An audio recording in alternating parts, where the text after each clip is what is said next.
Hər vaxtınız xeyir olsun əziz Empati TV izləyiciləri. Cəmiyyətin nəbzi efirdədir. Hər şənbə olduğu kimi bu gün də cəmiyyətdə aktual bir mövzuyla qarşınızdayıq. Bugünkü qonağım fitness trener Günay Arazovadır. Xoş gördük Günay xanım. Hoş gördük. Özünüzü necə hiss edirsiniz? Əla. Siz? Mən də siz burdasınız. Çox xoş söhbət olacaq. Bundan çox əminəm. Bundan öncə də dediyim kimi, yəni cəmiyyətdə çox lazımlı bir mövzu ilə hal-hazırda üz-üzə oturmuşuq sanki. Mənim üçün də sürpriz oldu. Müzakirə edək. Mən həmişə sizin podkastlərinizə baxıram, yəni orada deyilən mövzular və yaxud da çəkdiyiniz videolarda çox güclü bir qadın obrazı ilə qarşılaşıram. Bəs heç düşünmüsüz, kişi olsanız necə olardı? Yox, bir qadın olaraq əsla kişi olsaydım necə olardım düşünməmişəm. Çünki yaradılışım qadın yaradılışı olduğu üçün elə öz yerimdə qalmağa üstünlük vermişəm. Çünki mən həmişə sizin videolarınızı izləyəndə baxıram kommentlərdə yazırlar kişi kimi, kişi kimi. Siz bu belə deyək, deyimi özünüzə oturmuş hiss edirsiniz? Yəni otuzdura bilirsiniz özünüzə bu deyimi? Əsla tuzdurmuram və o sözü yazan insanlara çox aciz, bilinçsiz və bunu birinə, yəni bir qadını alçaltmaq istəsəniz ona, onun varlığını dandıraraq müraciət edirsiniz. Sən kişiyə oxşuyursan, qaqaş necəsən? Oğlan kimidir, maşallah, at bala xanım, erkək Fatma. Və bu sözlərlə cəmiyyət əslində bir qadını uşaqlıq yaşından alçaldılmağa öyrədərək buna passiv aqressiya deyirlər. Bəs siz həyatınızda passiv aqressiyanın ən böyük örnəyini nə zaman görmüsünüz? Yəni ilk dəfə məsələn sizə kim bu passiv aqressiyanı göstərib və cəmiyyətdə hal-hazırda elə bir şeylərlə qarşılaşırsınız? Yəni mən özümdən götürsəm şəxsən passiv aqressiyanın çox böyük növləri ilə qarşılaşmışam. Çünki hal-hazırda yaşadığımız cəmiyyətdə mən cəmiyyəti pisləməyin tərəfdarı deyiləm. Əvvəla bunu deyim. Çünki bəzən olur ki, insanlar topa tutmağa çalışır bundan istifadə edərək. Passiv aqressiya bizim cəmiyyətin ümumiyyətlə çox kök yerlərində bilirsiniz ki, yer tutur. Doğrudur. Yəni bir sözü deyəndə sanki iynələyir, amma bildirməməyə çalışır da ki, həm də iynələyir. Məsələn, bunu necə deyə bilərsiniz ki, ən böyük passiv aqressiya necə göstərib sizdə özü? O qədər dərində var ki, o passiv aqressiyanın başlanğıcları. Mən sizə hər hansı bir misal gətirə bilmərəm, amma hal-hazırda cəmiyyətdə üzləşdiyim passiv aqressiya nümunələrindən biri elə mənim reelslərimin altına o saydığım tip sözləri yazmağa çalışan insanlardır və üzücü tərəfi də odur ki, bunu eləyənlərin %60-ı qadındır. Çox təəssüf, həqiqətən bu söz məni biraz incidir. Qadının düşməni qadındır sözü. Normalda qəbul edilməyən bir sözdür. Müəyyən kəsim deyir ki, qadının düşməni qadın falan deyil. Yəni onun arxasında dayanırıq, nə bilim, həmişə dəstəkləyirik. Siz razısınız bu fikirlə? Sizcə Bilirsiniz, qadın ümumiyyətlə biz doğa və təbiətin bir parçasıyıq və biz insan olaraq heç vaxt da digər yaradılışların üstündə kamil bir varlıq olaraq yaradılmışıq və bu varlığımızı qəbul eləməyərək davam edirik həyatımızı. Ümumiyyətlə təbiətdə belə bir anlayış var. Həm cinslər, həm eyni, yəni portativdə olan heyvanlar var. Məsələn, ilanlar var, sürünənlər var, böcəklər var. Bilmirəm, belə bir deyimi eşitmisiniz yoxsa yox. Xərçəng kovası deyə bir deyim var. Bunu mən Türkiyədə çox eşitmişəm, bir neçə dəfə sizə demək istəyirəm. Xərçəngləri ovladıqlarında əgər bir vedrənin içinə 2 dənədən artıq xərçəng qoyurlarsa, o xərçənglərin qapağını, ağzını bağlamaya ehtiyac qalmır. Çünki qaça bilmirlər. Niyə? Altda olan xərçəng həmişə üstə çıxmağa çalışan aşağı çəkir. Və bu bir deyim olaraq, yəni istifadə olunur cəmiyyətin içində. Bunun fərqi yoxdur. Bu qadındır, kişidir və yaxud da qadın mı kişiyə qarşı eləyir, yoxsa qadın qadına mı qarşı eləyir? Əgər sənin içində, yəni QR kodunda bu necə deyim sizə, nastroyka deyək rus dilində. Əgər bu sizin içinizdə var, ayarlarınızda bu varsa, başqasının ayağını çəkmək, başqasını əzməyə çalışmaq, demək siz içinizdə nəyisə oldura bilməmisiniz.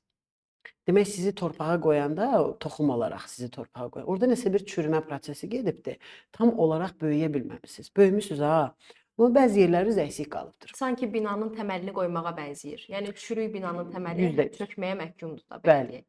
Və bu cəmiyyətin içində belə insanların olmağı cəmiyyəti əsla pis bir şeyə konuma çəkmir. Əsla biz cəmiyyəti mən mesela şu an bu dəqiqə danışdığım sözlər cəmiyyətdəki insanları alçaltmaq və ya onları başqa bir yerə çəkmək kimi bir düşüncə deyil. Əksinə biz cəmiyyətə bilgi daşıyırıq. Biz cəmiyyətə bilgi paylaşırıq və biz cəmiyyətə əlimizdə olanı göstərməyə çalışırıq. Məsələn, mən kanala çıxıramsa, məsələn, bu dəqiqə insanlar məni görürsə, mən danışıram, onlar məni dinləyir. Onlar mənə cavab verə bilmir. Onlar məni dinləyir və rəy bildirir. Və bu rəyi gözəl bildirə bilər, çirkin bildirə bilər, özünə məxsus bildirə bilər, qabında olduğu qədərini bildirə bilər. Sözü deməyin tərini bilən insanlar həqiqətən çox azdır hal-hazırda cəmiyyətdə. Məsələn, adi mən sizin yorumlarınızı, yəni rəylərinizi oxuyanda belə bunun çox fərqinə vardım. Yəni bəziləri biraz kobud reaksiya verirsə də, bəziləri çox yumşaq reaksiya verir. Bu bəlkə də özünü biraz da qəbullanmaqdan asılıdır. Mən bunu hər bir iş %100. demək olar vurğulayıram ki, yəni Günay xanım, məsələn, çox insan özünü qəbul etmir hal-hazırda. İçində mən də daxil olmaqla, bəlkə də mən də hardasa nəyisə qəbul etmirəm. Qəbul edilməmə problemi əslində böyük bir kompleksdir. Çünki bu ailə və cəmiyyətin içində bulunduğun yer, yəni yaşadığın ailə, ortam, ətraf, şəhər və ölkəyə görə dəyişir. Və sən əgər uşaqlıq dövründən nə iləsə ittiham olunmusansa, əzilmisənsə, dedim axı torpağa qoyulan toxum düzgün baxıldığında tam böyüyür. Yaxşı düzəlir. Günəşini alır, suyunu alır, gübrəsini alır, yetəri qədər torpağı gözəl olur, yumşaq olur. Siz bilmirəm, torpaq işi ilə məşğulsunuz. Yəni ümumiyyətlə torpağın özünün verimliliyindən əlavə də o toxumun sağlam olmağı lazımdır. Və cəmiyyət hal-hazırda torpağa qoyduğu toxum onların evladlarıdır. Və bir ana və bir ata əgər evladına tam olaraq cəmiyyətin içində durması gərəkən yeri göstərə bilmirsə, o insan, o varlıq böyüdükcə, əgər özünü gelişdirə bilirsə, mütaliə edirsə, kitab oxuyursa, özünü aydınlaşdırmağa, tapmağa çalışırsa, harasa gəlir çatır. Çünki heç maddi durumu yaxşı olmayan ailələr var, çox yaxşı maddi durumu olan ailələr var və bu hamısı tamamilə biraz da hardasa %20% deyək şans məsələsidir. Razıyam. Şanssız heç nə etmək olmur. %20 orada şans olmalıdır. Amma o digər %80 də biraz Sən bunun genetikası var, onun sağlamlığı var, bunun ailə tərəfindən qoyulan tərbiyəsi və yönü var. Yəni su axır, deyirlər, su axır axarını Axar. tapır. Amma o suyun qabağını kəsə də bilərsiniz. O axdığı kanalı genişlədə də bilərsiniz. Bu biraz da o dediyim o 20% şansa qalır. Hal-hazırda dediyiniz şey əslində biraz da idmanla bağlı bir şeydir. Yəni həqiqətən ora gətirəcəkdim. Bəli, iradə məsələsi. Bəli, iradə məsələsidir. Adi sizin məşğul olduğunuz ağır atletikada da bu eyni cürdür. Yəni genetikadır, bunun yeməyidir, bu həmçinin. Yəni nəyi düzgün qoyursansa təməldən asılı bir şeydir O idman. çox doğru bir məqama toxundunuz. Məsəl üçün kulturizm, yəni vücud gelişdirmə, bədən gelişdirmə elə bir idmandır ki, təməlini başdan səhv qoyursansa, Səhv gedir. o səhnəyə çıxdığın an tamamilə kimdənsə əksik qalırsan. Hardasa bir yerdə sənin əksik bir nöqtən olur və o nöqtədən səni vururlar. Və %100 tamamilə proporsional olaraq doğru olmağın üçün sənin həm məşqlərin, həm yuxun, həm yeməyin, həm həyat tərzin buna yanaşmalıdır. Bəli, boş-boş, yəni sadəcə məşğul oldum, amma mən inkişaf eləmədim deyən insanların bir çoxusu sizin dediyiniz şeylərin heç birinə əməl etmir. Sistemdə yanlış varsa mən tələbələrimə də həmişə deyirəm. Deyirəm ki, baxın, mən sizə diyeti verirəm. Mən sizə məşqi də göstərirəm. Mən 1 saat ərzində sizinlə məşğul oluram. Və qalan 23 saatı da sizinlə, məsəl üçün, kontaktda oluram, danışırıq. Amma mən sizi görmədiyim an, sizin elədiklərinizə mən cavabdehliyi daşımıram. Yəni bu artıq onun etik normativləri və onun düşüncə və xarakterindən asılıdır. Onun hormonları onu necə idarə eləyir, onun iradəsi onu hara aparır. Bəli, çünki iradə insanı idarə etdikdə dediyiniz pozuntular əmələ gəlməyə başlayır. %100. Sən bilməlisən ki, məsələn, içində iradə səni idarə etməməlidir, sən iradəni idarə etməlisən. Çünki sənsən başda oturan, iradə deyil və yaxud da başqa bir şey deyil. Avatar olaraq sənin varlığın, yəni sən avatarsan və sənin ruhun və mental varlıqların var. 3 boyutdasan. İnsansan, mentalsan və ruhsalsan. Və bu boyutların üçünü də eyni ana daşıdığında sən tam olursan. Bəli, bunu hər kəs bacarmır amma.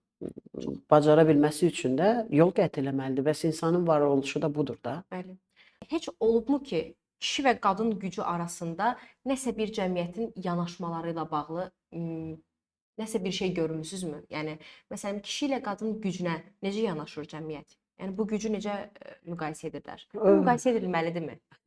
Bir qadın olaraq seçdiyim profil və idman növü, yəni deyə bilərəm ki, qadına heç yaraşmayan bir idman növü olaraq tanınır və kişilər güclü, əzələli və qıraqdan sərt görüntüsü olan bir qadını algılamaq istəmir. Düzdür, bu %99-100% kişilərə aid deyil. Burada bölünür, %50 ola bilər. Kənardan səni gördüyündə yaxınlaşmaq istəyib səninlə danışmaq istəyənlər var və əsla sənə yaxınlaşa bilmərəm və əsla sən mənə uyğun bir insan deyilsən göstərgəsini verən insanlar. Sanki beyində qorxu əmələ gəlir. Nə düşünürsünüz? %100 Bəs nədəndir bu? ego. Ego. Bəs kişilərin egosu nədən qaynaqlanır? Kişilərin egosu hakimiyyətdən qaynaqlanır. Egemenlik, ego və bizim cəmiyyətimiz patriarxat bir cəmiyyətdir.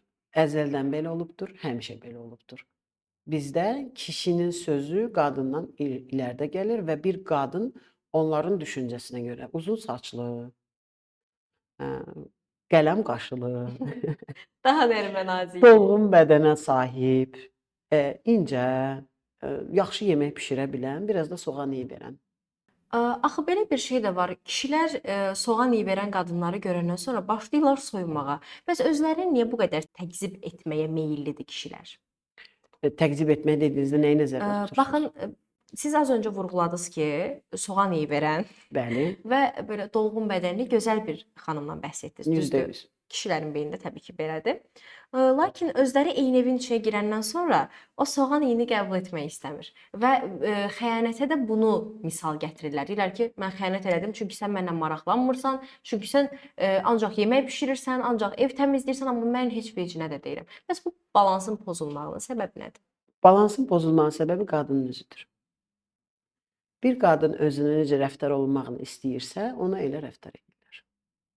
Bir qadın soğanı iyi də verə bilər, ətri iyi də verə bilər. Və əgər bir kişi evinə girdiyində o qadını bəyənmirsə, bu o kişinin problemi deyil. Artıq Bu o qadının problemi. Çünki o qadın orada durmağa davam edir. Seçim onundur. Həyat onun həyatıdır. Və cəmiyyət belə qadınları evin içində saxlamaq üçün qorxudur. Çölə çıxsan, bu olacaq. İşləsən bu olacaq, işləməsən bu olacaq və belə qorxu ilə uşaqlığından bu tərəfə böyüyən bir qadından nə gözləyirsiniz? Yəni nə etməlidir sizcə? Bir atı gözlüyünü bağlayıb onu eyni dairədə fırlatsanız illərlə, siz onun gözlüklərini açsanız elə bilirsiniz ki, o ətrafı görə biləcək? Xeyr. Vəssalam. Çünki elə biləcək ki, dairənin içində Başqa bir həyat tanımır. Başqa bir həyat tanımır. Tanımadığı bir həyatı sizə necə inteqrə eləyə bilər, necə yaşaya bilər, necə onu özündə gözəl bir şey olaraq düşünə bilər. Tanımadığı bir şeydən insan qorxur. Qaranlıqdan niyə qorxuruq? Qaranlığın içini Çünki görə bilmirik. bilmirik. Bəli. Görə bilmədiyiniz hər şey sizi qorxuzur. Vəssalam. Vizyon yoxdur. Onda elə çıxır ki, kişilər də görə bilmədiklərindən qorxurlar. Bəs qadınların gücünü görürlər sizcə? Qadınların gücü dediyiniz şey əslində bu. Bilirsiniz, insanlar bəzən bəzi şeyləri dediyiniz kimi anlayır. Siz dediniz, o ağzınızdan çıxan kəlməni olduğu kimi qəbul edir. Bunun əsla digər tərəfinə baxmır. Yəni siz burada 5 dənə barmaq görürsünüz də, düzdür, amma mən sizə deyirəm ki, siz barmağın arasından baxmağı öyrənin. Bax, o barmağın arasından baxmağı öyrənə bilmirlər. Əslində bunun arxasında başqa boyutlar var, başqa dərinliklər var. Cəmiyyətdə qadının obrazı, bir qadın olaraq mən qadınlar öz obrazını itirsin, ay hamı getsin idmançı olsun, hamı getsin ağır atletik eləsin deyə bir şey inteqrə eləmirəm. Əsla. Bu mənim yolumdur, mənim seçimimdir və bu mənim seçimimin heç kimə bir nümunə və yaxud da anlayış olaraq yükləmirəm. Çünki hərənin bir missiyası var. Bəli. Yəni belə düşünək ki, bu qabdır, məsələn, mən kvadratı bunun içinə yerləşdirə bilmərəm. Çünki bu dairə formasındadır. Baxın buna bənzəyir. Bəs Bu günlərdə mən çox sosial şəbəkədə gəzəndə kişilərin bildirdiyi fikirləri görürəm. Mən əslində heç düzgün baxmıram, öz fikrimi deyəsi olsam. Bir kişinin bir qadın haqqında fikir bildirməsi, onun gücü, zəkası haqqında fikir bildirməsi mənə heç doğru gəlmir. Bunun səbəbi var. Çünki sən onun yerində deyilsən. Sən onun emosiyalarını bilmirsən. Sən onun beyninin necə şəkilləndiyini də bilmirsən. Çünki beyin insanın özündən asılı olaraq şəkillənir. Beyindəki qıvrımlar belə insan yaşadıkca ya çoxalır, ya da elə az olaraq qalır. İnsanlar nəyisə müzakirə eləməlidir də. Eləyirlər, amma Və bilirsiniz, patriarxat bir cəmiyyətdə qadının müzakirə olunmağı qədər aktiv nə ola bilər? Yəni səs-küyə səbəb ola biləcək bir şeydir bu əslində. bilirsiniz, əsrlər boyu qadınların belə deyirlər, canından əl çəkmir heç kəs. Bunun səbəbi nədir? Elə qadınların özüdür. Bayaq özünüz çox gözəl bir söz dediniz. Çünki biz yetişdiririk cəmiyyəti. Patriarxal cəmiyyətdə yetişdirən, tərbiyə verən qadın olaraq bilinir. Digər cəmiyyətlərdə qadınlar məsəl üçün bu 8 Mart bayramı olsun, məsəl üçün işte İranda dövründə İranda bu Sevilin məsəl üçün yaylığını atmaq olsun. Məsəl üçün bizim də Natəvan xanımımız olubdur. Bizim də məsəl üçün güclü qadınlarımız olub ki, müharibə dövründə müharibəyə gedib. Kişilər bir şeyi qəbul eləmək istəmir ki, bu gün müharibə çıxsa, eyni qadınlar əskər paltarı geyinib Qarabağa gedəcək. Hətta hal-hazırda kişilər daha çox əsgərlikdən qaçır, nəinki qadınlar. Hətta qadınlar daha cəsarətli olublar artıq. Belə deyim də sizə, cəsarət məsələsi deyil. Məsələ cəmiyyətin insanları qarşı-qarşıya qoyduğu vəziyyətdir. Bu dəqiqə evində otur, uşağına bax, yeməyi bişir dedikləri qadın sabahları müharibə çıxsa və ölüm itim söhbəti olsa, eyni qadın əskər obrazına girəcək və ora gedəcək. Baxın, inanırsınız ki, mən qulaq asanda sosioloqun biri dedi ki, yəni adını çəkməyəcəm təbii ki, amma belə bir fikir bildirdi. Dedi ki, əgər siz bərabərlikdən danışırsınızsa, bəs nə üçün qadınlar əskər getmir? Axı əskərlik konstitusiyada yazıldığı kimi bir şeydir. Konstitusiya sənə burada bərabərlik söhbəti eləmir əslində. Konstitusiyada belə bir fikir var. Kişilər oxumuş insandırsa əgər 1 il, oxumayıbsa 1 il 6 ay boyunca əskər getməlidir. Çünki sən milli dini dəyərlərə əsasən yaşayırsan bu ölkədə. Kişilər doğurğan deyil, Bəli. qadınlar doğurğandır. Və kişilərin sosiolojinin içində özlərinin vəzifələri var və onlar öz vəzifələrinə uyğun hərəkət etməlidir. Kişiyə deyə bilərsən, sən evdə otur yemək bişir, mən əskər gedim. Yox.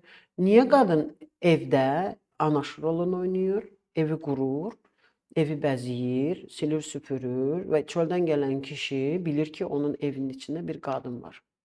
Cəmiyyət belə qurulub. Bunu biz seçməmişik ki. Bunu yenə eyni kişilər eləyib də, bu cəmiyyəti quran kişilər eləyibdir. Ha, qadınların əskər getməsi məsələsi. Bu dəqiqə konstitusiya bu qanunu qoysa, heç bir qadın mən getmirəm deməyəcək. Deməyəcək axı. Qəbul eləyəcək və gedəcək. İsraildə bunu eləyirlər. Elə onu deyəcək. Digər ölkələrdə bu var. Məsəl üçün bir çox ölkələrdə qadınlar əskər paltarı geyinir. Mən Türkiyədə olduğum müddətdə məsəl üçün mən görürdüm qadın yol polisləri var, əskərlər var, çevikləri var onların, spetsnazları var və çox da yaxşı bunu bacarır. Çünki ona o işi verirlər, o vəzifəni ona verirlər. Diplomat qadınlar var, prezident qadınlar var. Bu axı qadın və ya kişi olmağına dəxli yoxdur. Bu axı bu sənə demir ki, get divara alçıban sür, üstünə çiment vur və şeylə, fəhləlik elə. Lazım olsa onu eləyər, söhbət ondan getmir. Axı əskəriyə qadın getməyə başlasa, o zaman evdə kim oturacaq? Eyni kişilər Oturmazlar. oturmazlar söhbəti deyil. Cəmiyyətin qoyduğu qanunlar var. Svetoforlar nə üçündür? Digər sürücülər qarşıdan gələn sürücüyə hörmət eləsin və anlasın ki, bu an yol onundur. Cəmiyyətin qoyduğu qanunlar bunun üzərinə qurulur. Qanun bunun üçündür. Qanun səni kişi və ya qadın profili olaraq seçir və o profilin üzərinə sənə vəzifə verir. Siz onu düzgün vurğuladınız ki, məsələn, bu günləri əgər qadına bu geyimi geyindirsələr, tutalım, əskəri yola salsalar, mütləq bu gedəcək. %100. Amma bunu bəzi kişilər zəiflik olaraq başa düşürlər. Çünki özləri qurduqları cəmiyyətdə gözləyirlər ki, qadınlar sanki onlar kimi də hardasa davranmalıdır. Onlar kimi davrananda da onu qəbul etmirlər. Məsələn, Bilirsiniz, mən sizə nə demək istəyirəm? Əslində bunu reklam eləməyə çalışan kişilər bu cəmiyyəti qurmayıb. əlbəttə ki, Vəssalam. Onların qurduğu cəmiyyət belə bir cəmiyyət olmazdı. Bu cəmiyyəti normal düşüncəli insanlar qurub və bu cəmiyyət bu qanunla gedir. Amma Onların danışmağa çalışdığı və alçaltmağa çalışdığı qadın obrazı elə onun evindəki anadır. Onun həyat yoldaşıdır. Onun qızıdır, evladıdır, gəlinidir. Çünki özü edir onu. Vəssalam. Və siz o insanların danışığından onun ailəsinin içini görə bilməzsiniz. Əsla. Hər kəsin öz ailəsi qaranlıq bir meşədir. Siz ora girməyin nə qədər, hansı ağacın harda, necə yatdığını bilə bilmirsiniz. Və inanın mənə, hər kəsin öz şkafında skeleti var. Sizin sferanıza qayıtsam. İdman deyəndə ağla nə üçün ilk kişi gəlir? Daha güclü və aqressiv bir sistemdir. Və siz özünüzü belə tanımlayırsınız, yoxsa sadəcə görünüşünüz belədir? Yox, mən güclü və aqressiv. Necə varamsa eləyəm. Bəs məsələn dediniz ki, az öncə qadınlıq, mən özümə qadınlığı yaraşdırıram. Siz elə Bəli. dediniz, düzdür? Bəs sizin düşüncənizdə hal-hazırdakı cəmiyyətdə qadınlar hansı yerdə dururlar? Yəni mən bu sualı bir dəfə də vermişdim, amma bunu sizə belə ayrıcalıqlı şəkildə vermək istəyirəm. Sizə görə qadın deyəndə ağla ilk nə gəlir? Mənə ilk öncə qadın dediklərində ağlıma öz anam gəlir. Güclü, sərt bir qadın olaraq görürəm anamı. Və mənim anam, mənim xarakterimin formalaşmasının 99% səbəbkarıdır. Biz zəifliyi bilmirik. Mənim anam bugün biz öləcəyik sözünü deməyib, ac qaldıq deməyib. Biz müharibə görmüşük. İndiki cəmiyyət nə görüb? Biz müharibə görmüşük. Biz 92-də yanvar hadisələri, 90-cı ildə yanvar 92-də Xocalı hadisələri, Qarabağ müharibəsi. Biz onları görmüşük. Bizə hər gün deyirdilər ki, sizi dənizə atacaqlar. Öləcəksiniz. Qırırlar hamını. Və bu belə bir profilin içində sən bir qadın görürsən və o qadın deyir ki, mən burdayam. Mən varam. Yəni tanklar var, şəhərdə tanklar var və ana gedir çörək almağa. Və sən başa düşsən ki, qayıtmaya bilər. Hansı zəiflikdən danışırlar? Hansı kişi bunu deyə bilər ki? Yəni savaşan qadınlarımız olub bizim. Salatın kimi bir qadınımız olub bizim. Oğlunu evində qoyub odun içinə girib qadın. Atışmaya girib. Hansı qadın kimi alçaldılar ki? Və ən önəmlisi hal-hazırda bizə yeritmək istədikləri fikir tamamilə Azərbaycan qadınına yad bir fikirdir. Mümkün deyil. Biz Azərbaycan özümüzü qəbul qadını etməliyik. mümkün deyil. Eynən. Azərbaycan qadınını alçaldıb sıradan bir şey kimi göstərməyə çalışmaları doğru deyil. Kim olursa olsun. Bilirsiniz, cəmiyyət artıq iki yerə bölünüb. Hal-hazırdakı bu vəziyyətə görə bura gələcəm. Bir Avropalaşma, bir də ərəbləşmə. Bu iki anlayış bizim məhvimizi əslində gətirir, çıxardır. Biz fərqində deyilik. Bilirsiniz, özümüzdən çıxmağa o qədər öyrəşmişik ki, necə özümüzdən çıxmağa, yəni öz mentalımızı və mental dəyərlərimizi unutmağa o qədər öyrəşilmişik ki, yəni artıq əl çəkə bilmirik bu xüsusiyyətimizdən. Belə deyim də sizə, mən bir qadın olaraq və mənim də evladım var, qız evladım var.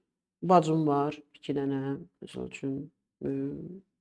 Və ən əsas da anamdır da, yəni mənim üçün anam. Mənə elə gəlir ki, kim nə deyirsə desin. Yəni hər kəsin özünün düşüncə qabiliyyəti olmalıdır.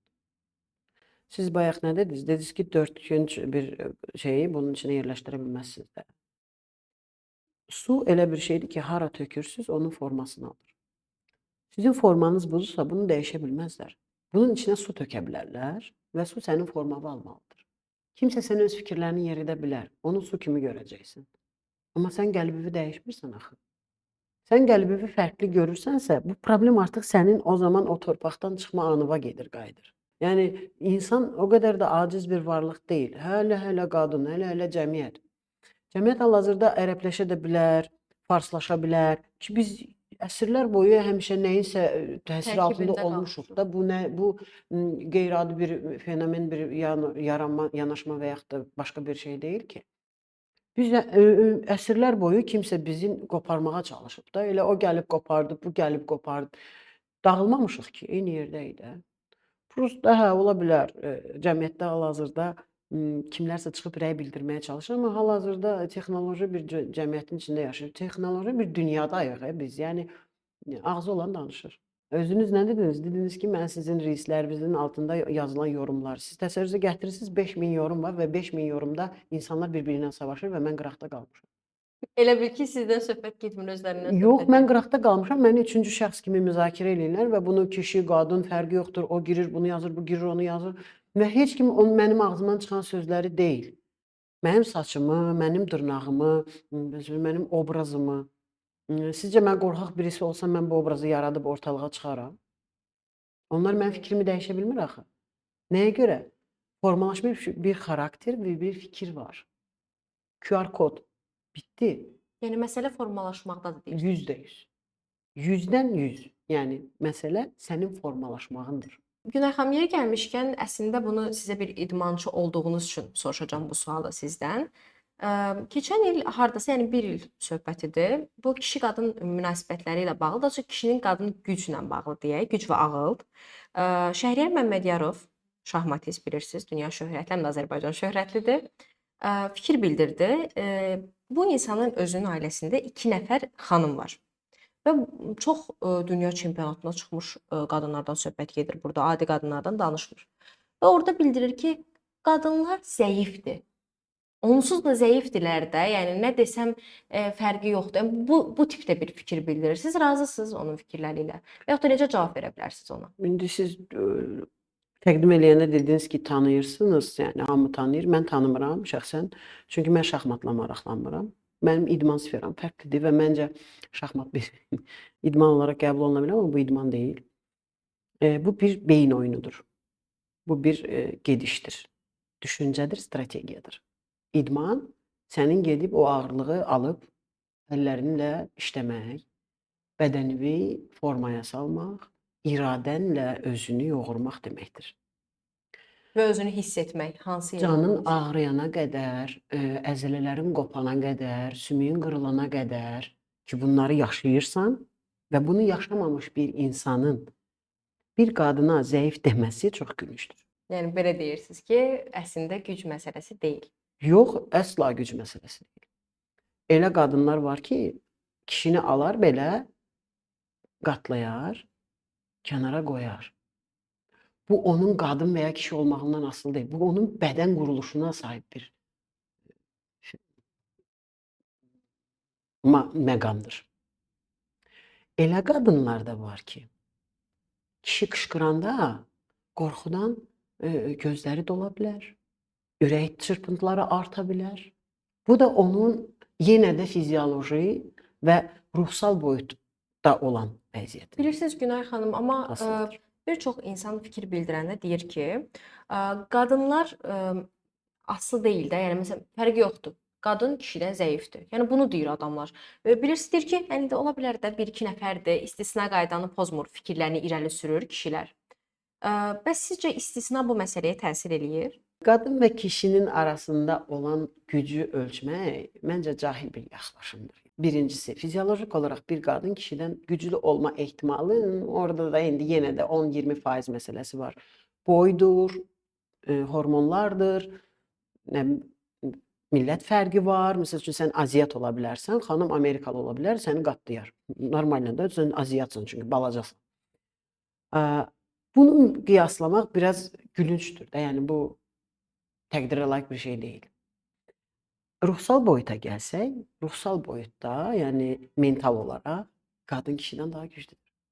Bəli, elə şeylərə dözən qadınlarımız var ki, Dözmək məsələsi deyil. Allah Taala qadını o boyutda daha güclü yaradıbdır. Çünki ana evladını dünyaya gətirdiyində çəkdiyi ızdırabları sadəcə o özü bilir. 9 ay boyunca canından can daşıyır və canından can ayırır. Bu çox güclü bir varlıqdır. Amma bir kişinin qalxıb qadın hər cür zəifdir deməyinin məncə boyutları var da. Yəni orada nə deməyə çalışıb?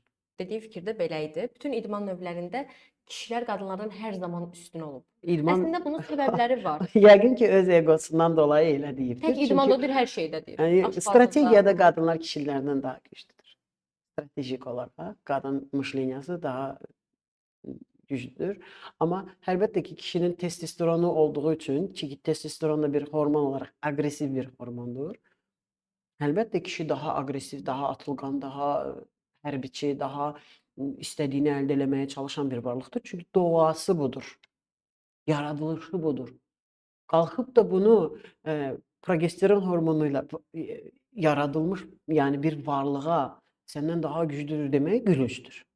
Fizyolojik olarak. Biz 2025-ci ildə yaşayırıq və söhbətimizin artıq sonlarına doğru bunu bildirməli idim. Çox mənə gülünc gəlir ki, bu günləri biz bu mövzulardan danışırıq. Yəni hələ də qadın kişi, güc, nə bilim, başqa şeylər də var daxilində təbii ki də heç buna daxil olmaq istəmirəm çünki mövzumuz o deyil. Günay xanım nə düşünürsünüz? Nə vaxtsa bitəcək bu savaş? Yaradılışdan bu tərəfə gedən müzakirəni siz 25-ci ildə bitəcəyini düşünürsünüzsə səhvsiniz. Heç vaxt Çünki bitməyəcək deyirsiniz. hə? Heç vaxt bitməyəcək. Yəni qadın kişi Yox. beyni fərqli olduğu müddətcə Yox, bitməyəcək. bitə bilməz. Çünki siz bir kişi kimi əsla düşünə bilməzsiniz. Qadınsınız. Mümkün deyil. Saçını qırx. Get özünə hormon vur. Kişi ol. Sən de ki, mən kişiyəm. Deyilsən axı. Deyilsən. Yaradılır, toxum. Bilirsiniz, siz xiyar tarlasına pomidor əksəniz, o xiyar olaraq bitməyəcək. O pomidor olaraq yetişəcək və siz oradan qırmızı bir pomidor dərəcəksiniz. Anlayırsınız? Yəni siz insanların eləməyə çalışdığı bir şeyi anlamağa çalışırsınız, çözməyə çalışırsınız. Yəni niyə belə deyirlər? Ego savaşı. Qadınlar və kişilərin arasında Kim olan kimin üstündə üstünlük quracaq? heç kim heç kimin üstündən üstünlük qura bilməz. Kişinin yeri kişi olaraq gözəldir. O atadır, o oğuldur, o savaşçıdır, o sənə arxadır. Kişidir də, kişidir. İşi budur, sərkərdədir. Qadın da anadır, bacıdır, evlad, qız uşağıdır. Saçını sığalırsa sənin qızındır. Qoluna taxırsan qadınındır. Yəni qucağına sığınırsansa anandır. Bu qadındır da sən buna neyniyə bilərsən ki? Neyini dəyişə bilərsən? Yəni mən saçımı qırxmışamsa mən qadınlıq obrazımdan çıxıram. Əsla. Əsla. Mən onlara qadınlığı öyrədərəm. Amma bir kişini nə qadın eləyə bilərəm, nə də qadını bir kişi eləyə bilərəm. Bu Allaha məxsus bir gücdür. Və bunu müzakirə eləmək sadəcə ego savaşıdır. Ego. İnsanlar öz egosunun qurbanıdır. Süni intellektlə danışanda niyə o həmişə sizinlə razıdır? Heç bunu düşünmüsünüz? Verdiyiniz bütün suallarda sizi haqlı Həqiqətən çıxardır. də təsdiqləyir. Çünki Hər egosu yoxdur. İnsanın düşməni onun öz egosudur. Həmişə yanındadır və onu idarə edir. Maşın sürürəm, səndən daha güclüyəm. Evə girirəm, səndən daha güclüyəm. Deyilsən. Sən egovun qurbanısan. Sən zəifsən. Ego səni idarə eləyir. İradəsizsən. Hormonların səni idarə eləyir. Bir insan olaraq, bir varlıq olaraq nə qədər güclü olduğunu anlamağın üçün ilk öncə egodan arınmalısan. Egosuz güclüsənsə güclüsən. %100. Son olaraq Günay xanım, nə demək istəyirsiniz cəmiyyətə bu gün burdan? Özləri kimi qalsınlar.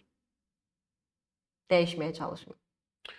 Özləri kimi qalsınlar və onlara elədikləri bir şeyin yanlış olduğunu deyən, onların yanlış olduğunu inteqrə etməyə çalışan, onları mental olaraq məhv etməyə çalışan hər şeydən uzaq dursunlar.